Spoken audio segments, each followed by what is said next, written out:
everyone and welcome back to my channel. This is Sanskar Mali and in today's video we are going to talk about the startup journey. तो हम सबको अपना एक खुद का startup start करना होता है, खुद की कंपनी स्टार्ट करनी होती है.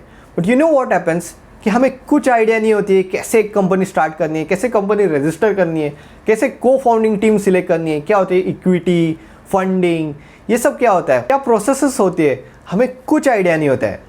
तो इस वीडियो को आप एक स्टार्टअप का ब्लूप्रिंट समझ सकते हो. तो एक स्टार्टअप में जो जो स्टेप्स होते हैं वो सारे मैं आपको स्टेप बाय स्टेप बताने वाला हूँ इस स्टार्टअप जर्नी में.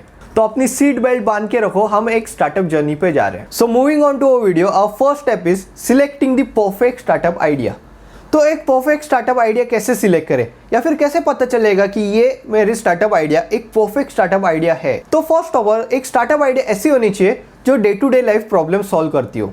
से एक एग्जाम्पल कि ऐसी बहुत बार सिचुएशन आती है कि आप कोई प्रॉब्लम फेस कर रहे हो और आपको लगता है काश इस प्रॉब्लम पे कोई सोल्यूशन होता, इसके लिए मैं पैसे देने को भी तैयार हूँ, बट काश कोई इस पे एक सोल्यूशन निकाल दे. तो अगर ऐसे प्रॉब्लम पे आप सोल्यूशन निकालते हो तो डेफिनेटली आपका स्टार्टअप चल पड़ेगा. अगर आपका स्टार्टअप लोगों को किसी day to day life problem पे सोल्यूशन देता है तो वो एक परफेक्ट स्टार्टअप आइडिया है. तो आपकी स्टार्टअप आइडिया ऐसी होनी चाहिए जो लोगों के प्रॉब्लम सॉल्व करती हो. जैसे ओला, उबर, लोगों को प्रॉब्लम था एक पॉइंट से दूसरी पॉइंट तक जाने में, बट उन्होंने वही प्रॉब्लम सॉल्व कर दिया. अगर आप लोगों का ऐसा कोई प्रॉब्लम सॉल्व कर रहे हो ना तो लोग उसके लिए आपको पैसे देने को भी तैयार हो जाएंगे. तो मैं अपना एग्जांपल दूं तो बहुत सारे यंग एंटरप्रेन्योर्स स्ट्रगल करते हैं अपना स्टार्टअप ग्रो करने में, और वेबगिट्स 24 यही उनका प्रॉब्लम सॉल्व करता है by providing them websites, digital marketing services, mobile apps at most affordable prices. अब इतने अफोर्डेबल प्राइसेस में इतनी परफेक्ट, अट्रैक्टिव, स्टनिंग वेबसाइट्स और मोबाइल ऐप्स कोई भी कंपनी, कोई भी फ्रीलांसर या फिर कोई भी डेवलपर नहीं देता होगा. तो पहले यंग एंटरप्रेन्योर्स को लाखों रुपए खर्च करने पड़ते थे अपनी एक वेबसाइट या फिर मोबाइल ऐप बनाने के लिए. तो ऐसे अगर आपकी स्टार्टअप आइडिया किसी टारगेटेड ऑडियंस का प्रॉब्लम सॉल्व करती हो तो वो एक परफेक्ट स्टार्टअप आइडिया. तो इन शॉर्ट आपकी स्टार्टअप आइडिया ऐसी होनी चाहिए जो किसी टारगेटेड ऑडियंस के प्रॉब्लम पर एक सोल्यूशन प्रोवाइड करती हो. Now moving on to a second step, selecting the perfect co-founding team. Now co-founding team is the crucial part of a startup. तो अब co-founding team कैसे होनी चाहिए? स्टीव जॉब्स और स्टीव वॉजनिक जैसी. Steve Jobs the blazing visionary, Steve Wozniak the brilliant genius turning his vision into reality. तो ऐसी होनी चाहिए एक co-founding टीम. तो co-founding टीम यूजुअली 3 लोगों की होनी चाहिए. अब इन्वेस्टर्स भी यही प्रेफर करते हैं. क्यों? क्योंकि अगर 2 लोगों के बीच डिस्प्यूट्स हो तो तीसरा मेंबर कुछ सॉल्यूशन निकाल सके. अब ज़्यादा से ज़्यादा ना 5 to 6 को फाउंडर्स होने चाहिए. मोर देन दैट अच्छा नहीं होता, क्योंकि जितने ज़्यादा ब्रेन्स उतनी different thinking. That's why it's not good to have too many cofounders. तो को फाउंडर्स में क्या स्किल्स होनी चाहिए? फर्स्ट, द लीडर, जिसमें लीडरशिप स्किल्स हो, जिसमें डिसीजन मेकिंग पावर हो, जो एक अच्छा लीडर हो जो पूरी टीम मैनेज कर सके, ये होता है CEO. Then the second comes CTO. अब आपका स्टार्टअप टेक्नोलॉजी बेस्ड होना चाहिए, क्योंकि आज के ज़माने में अगर आपका स्टार्टअप टेक्नोलॉजिकली एडवांस नहीं है तो आपको प्रॉब्लम्स आ सकते हैं. इसलिए एक ऐसा पर्सन होना चाहिए जिसे टेक्नोलॉजी का नॉलेज हो. थर्ड इज CFO, जिसे फाइनेंस का नॉलेज हो. सो इसलिए मैंने पहले भी कहा था कि कंपनी में 3 को फाउंडर्स होनी चाहिए, बट अगर 2 को फाउंडर्स है तो किसी एक को वो दोनों टास्क हैंडल करने होंगे. Now moving on to a third point, that is registering a company. अब बहुत सारे फाउंडर्स को पता ही नहीं होता है कि कैसे अपनी कंपनी रजिस्टर करे, कैसे अपना स्टार्टअप रजिस्टर करे. उन्हें कुछ आइडिया नहीं होते कैसे क्या प्रोसेस होती है. So just take it from me, इसमें ज़्यादा दिमाग लगाना भी नहीं है. ऐसे बहुत सारे थर्ड पार्टी कंपनीज या फिर ब्रांड्स होते हैं जो आपकी कंपनी रजिस्टर करवा के देते हैं और उसके बदले वो आपसे कुछ फीस चार्ज करेंगे. अब बहुत सारे फाउंडर्स एक ही गलती करते हैं कि सब खुद से करने जाते हैं. And you know what happens कि वहाँ पे कोई उनसे रिश्वत मांग लेता है और वो पूरा रजिस्ट्रेशन का काम वहीं पे अटक जाता है. सो बेटर है कि आप किसी थर्ड पार्टी कंपनी के पास जाओ और उनसे अपनी कंपनी रजिस्टर करवा के लो. वो उसके बदले कुछ फीस चार्ज करेंगे, बट वहाँ पे जाके रिश्वत देने से अच्छा वो फीस देना कभी भी अच्छा है.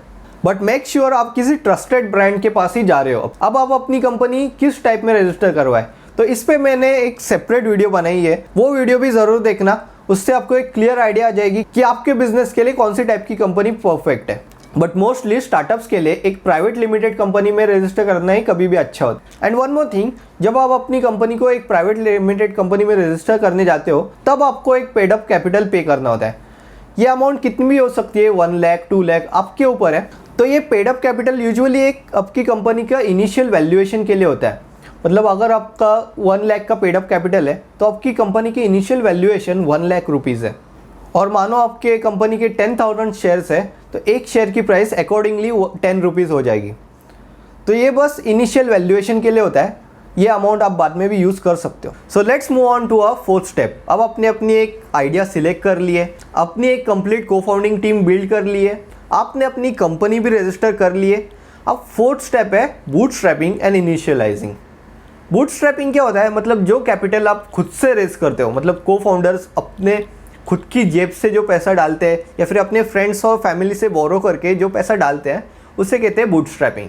इसमें कोई एक्सटर्नल इन्वेस्टर इन्वॉल्व नहीं होता। सो इनिशियलाइजिंग की फर्स्ट स्टेप में क्या करना है कि आपको एक अपने स्टार्टअप का कंप्लीट बिजनेस मॉडल बनाना है, देन बिजनेस प्लान बनाना है, फिर जो लीगल डॉक्यूमेंट्स चाहिए होते हैं वो बनाने हैं, और बाकी जो डॉक्यूमेंट्स होते हैं वो सब आपको रेडी करके रखने हैं। अब बिजनेस मॉडल में क्या होता है कि बिजनेस मॉडल में आपको कितनी फंडिंग की ज़रूरत है, आपका बिजनेस मॉडल कैसे होने वाला है, रेवेन्यू कैसे जनरेट होने वाला है, आपका 1 ईयर प्लान क्या है, आप नेक्स्ट 5 ईयर्स में क्या करोगे, कैसे स्टार्टअप ग्रो करोगे, ये सब का प्लान आपका रेडी होना चाहिए। Then the second step of initializing is web and social media presence. तो एक कंपनी का ऑनलाइन प्रेजेंस और सोशल मीडिया प्रेजेंस होना बहुत ज्यादा इंपॉर्टेंट है। Marketing is different thing. चलो आप मार्केटिंग कर रहे हो, बट आपको ऑनलाइन प्रेजेंस और सोशल मीडिया प्रेजेंस होना ही चाहिए। चलो एक एग्जांपल से समझते हैं कि एक XYZ नाम की एक ट्रैवल कंपनी है। अब उन्होंने मार्केटिंग की है, पोस्टर्स वगैरह लगाए हर जगह उनके टूर्स के। सो लेट्स अज्यूम कि आप एक रास्ते से जा रहे हो, आपने उस कंपनी का पोस्टर देखा और वो कंपनी मनाली टूर अरेंज कर रही है, तो आपको उस मनाली टूर पे जाना है। तो क्या आप डायरेक्टली जाके वो मनाली टूर बुक कर लोगे? नहीं, आप डायरेक्टली उनकी टूर नहीं बुक करोगे। क्यों? तो आप सबसे पहले क्या करोगे? गूगल पे जाओगे, सर्च करोगे उस कंपनी के बारे में, गूगल पे उसके रिव्यूज़ देखोगे, सोशल मीडिया पेजेस पे उनके रिव्यूज़ देखोगे, उनकी वेबसाइट चेक करोगे क्या वो कंपनी एक लेजिट कंपनी है या नहीं, या फिर कोई फ्रॉड कंपनी है। बट एक सिनेरियो ऐसा इमेजिन करो कि आपको उस कंपनी के सोशल मीडिया पेजेस नहीं दिखे, उनकी वेबसाइट नहीं दिखी गूगल पे, तो क्या आप उस कंपनी का टूर बुक करोगे? Definitely not. तो एक वेबसाइट का होना, गूगल पे प्रेजेंस होना कितना इंपॉर्टेंट है, just imagine. Now the third step of initializing is hiring the early employees.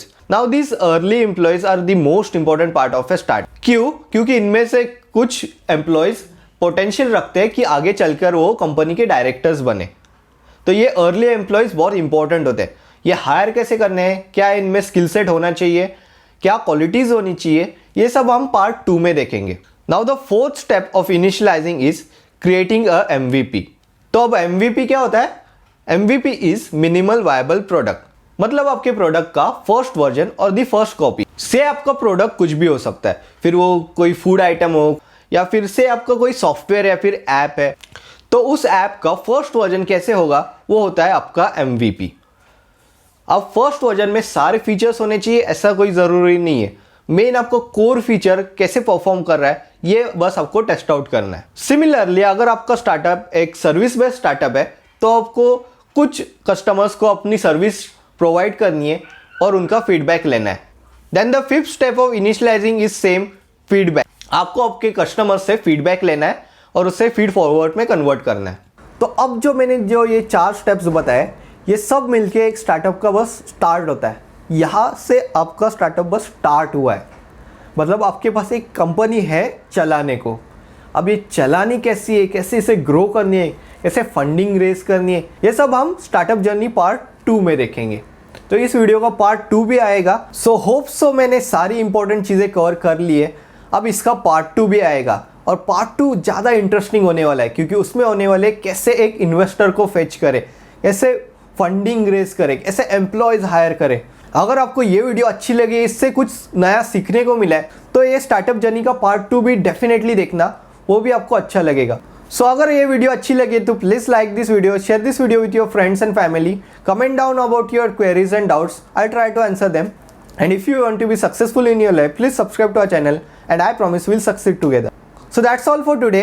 Meet you soon in next video. Until then, peace.